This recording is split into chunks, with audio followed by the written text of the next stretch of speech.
Welcome back, Guardians. Today I thought about helping you finish the prophecy solo, and to do that I'm gonna go through step by step how I approach each encounter, and hopefully this will help you getting your triumphs and getting that sweet sparrow and ghost.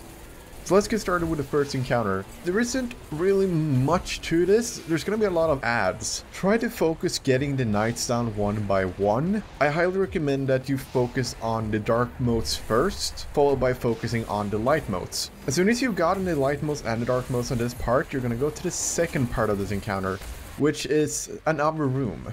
But this room will have way more light than dark. Here you would want to focus on the light first. And if you're having trouble getting dark modes, you can always go back to this first room, grab the 5 dark modes you need, and then go and dunk them. For this, I use Anarchy, and I know not all of you have Anarchy, but if you do, the damage over time by applying 2 grenades is too good to pass out on.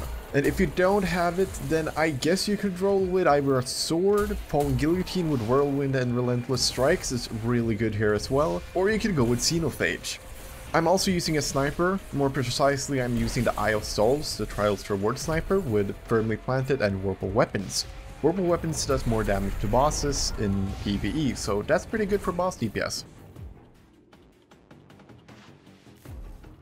So for this encounter, you can either go and stand where I'm standing to take out the first knight, or you can go on the opposite side and be completely safe. The key here is to have a gradual and calm approach to killing the knights. Focus as much as you can on killing the small ads first, because if you don't, they're gonna keep duplicating and you're gonna be overrun fairly quickly. As soon as they're dead, this fight becomes really manageable. Usually there's only about 2 or 3 knights up on the map, and if you use concussive dampeners, the fire shouldn't really hurt you that much. And if you have Taken Barrier and Hive Barrier, then using those as well will even reduce the damage the fire does even more. You can also use Protective Light if you have that one, which is one of the seasonal mods. Apart from that, it's mostly staying alive. For a warlock, using a stag is a great way to achieve this because you can drop rifts almost infinitely. If you're a hunter, then using the 6 Coyote is amazing as well because you can use it to infinitely stealth and keep yourself safe from harm's way. For titans, I'm gonna be honest, for titans, I don't really know what I would use for titans. Probably either Helmut Saint 14 for the extra overshield from the bubble, or Doomfang Pauldrons for the extra super uptime. For titans, I would also think that if you drop a bubble on the boss and you have a sword, then this fight should be fairly easy. Outside of that, if you're either a hunter or a warlock, I would highly recommend using grenade launchers from safe distance, or if you're running well as a warlock, then using a sword or a 1-2 punch shotgun with Anarchy or any heavy weapon that you can fire continuously, that would be the play. Outside of this, kill knights by either standing in the shadow or in the light to get either shadow or light modes. Then you have to dunk them in these beams or rays of light and dark that you can see, and when you finish, I think it's 4 of them, the boss's shield goes away, all of the enemies despawn, and you can start damaging the boss. After a couple of seconds, he's gonna start spawning goblins. These goblins need to die ASAP because they can give him an immunity shield.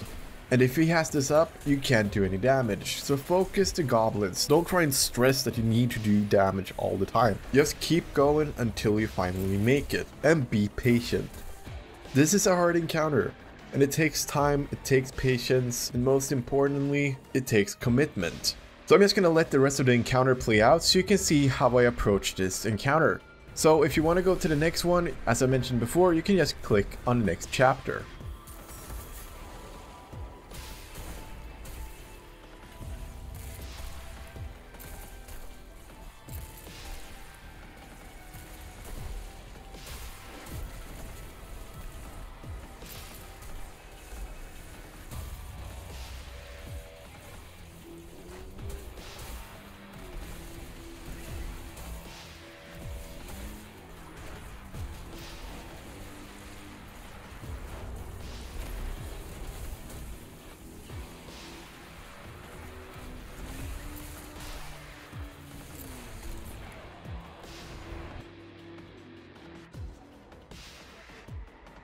So this transition encounter is really easy if you have Anarchy. Just shoot 1 shot on each blight and you're done. My strat for this is just running in like a madman, go into the blight, shoot 1 grenade from your Anarchy, Run out, go to the next one, and continue this process. One anarchy grenade will destroy a blight, so you don't really have to worry about it. You just shoot it and then you just let the damage over time deal with the rest. If you don't have anarchy, then the same thing applies to any other weapon. Just go in with a shotgun or whatever and just blast the blight. If you want to play it on the safe side, kill the ads gradually before going into the blight. But there isn't really any strategy to this. Just, you know, destroy blights. It's like any public event that has blights in them. After you've destroyed a certain amount of blights, you will be directed to the next encounter. Plus, there's also a secret chest here that I'm going to show to you now.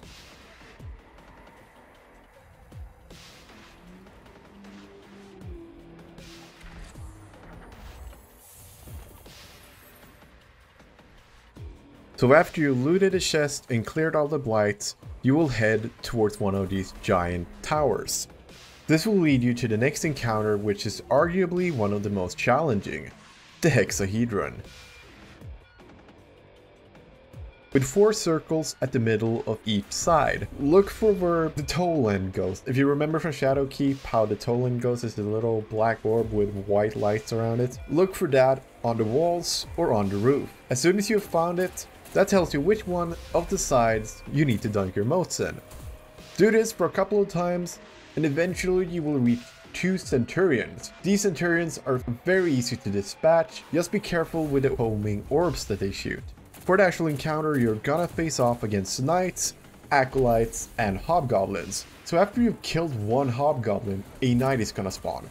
The knight will draw motes, just as the previous encounters. So after you've identified where Toland is, and you've identified which color of orbs you need to dunk, you grab 5 of those motes, you go to that side, you dunk, and then you'll be able to go into the middle to transition to the next room. A pro tip here for solo is that you don't really have to stand in the middle at all times. Simply just touch the middle plate and you can move anywhere in the room while the transition animation is happening. I highly suggest that you focus on killing acolytes as soon as they spawn. When you feel like you have control of the situation, you can start taking out hobgoblins one by one. This whole fight is about control. I would highly suggest using any long-range weapon, say a sniper rifle, or if you're comfortable with aiming with a grenade launcher, you can use that. Xenophage also works amazingly well for killing the hobgoblins. But outside of that, there isn't really much I can tell you here that would give you like a secret solution to this encounter. Simply you have to be aware of your situation and your surroundings. Take your time. Try and think of it in smaller segments, like first I will kill the acolytes. When I've killed the acolytes, I'll kill the hobgoblins. When I've killed the hobgoblins, I'm going to kill the knights. And when I've killed the knights, I'm gonna go and dunk the motes. If you have this mindset of gradually breaking down a big problem into smaller problems, it's not gonna feel as intimidating. So give that a try when you do this encounter the next time you get here.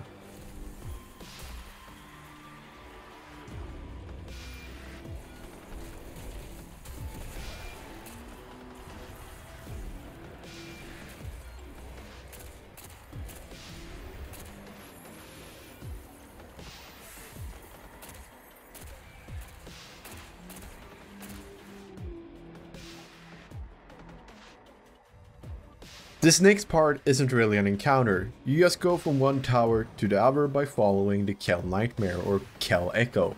Thereafter, you will get to the Rainbow Road part. Here you can either ride the ribbons on your sparrow, or you can do like I did and just jump safely across from point A to point B. By the end of this part, I'm also going to show you how to get back up to where one of the Savathun eyes are if you don't have it for Runa's Effigy.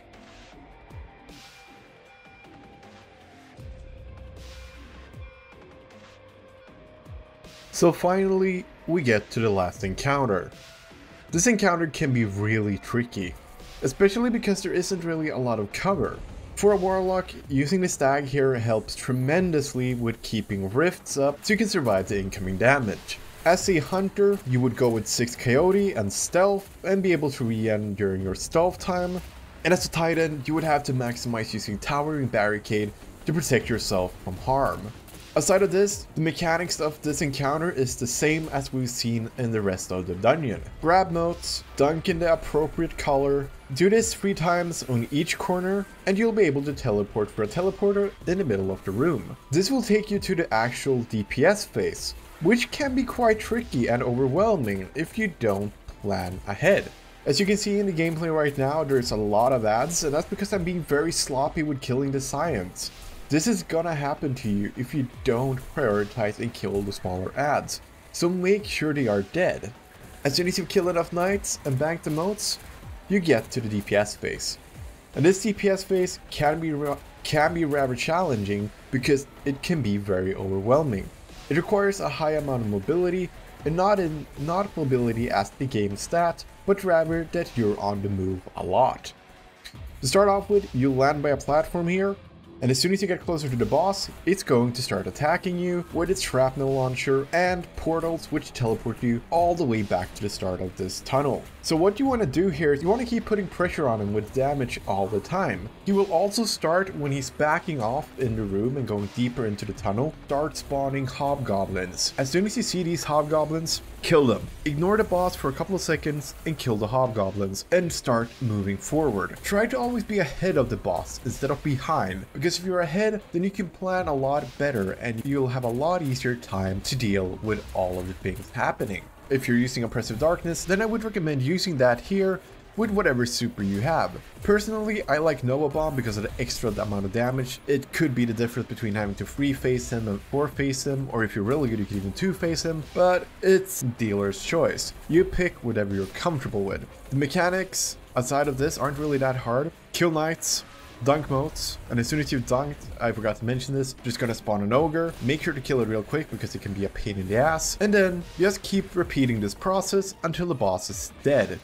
This requires a lot of patience and time. You have to find sweet spots where you can stand without taking damage, and you have to find a sort of routine or rhythm that works for you. To try and inspire you a little bit, I'm going to let this footage keep rolling, and you can tell for yourself if there's something you can take away from this. So I hope you enjoyed the encounter. If you did enjoy the guide, then liking the video and subscribing to the channel as always is very nice. It helps me a lot.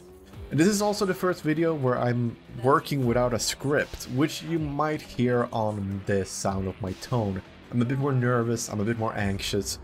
My anxiety issues are coming forward a bit more. I'm opening myself up to, new situations, which is why this whole guide can sound a little bit nervous.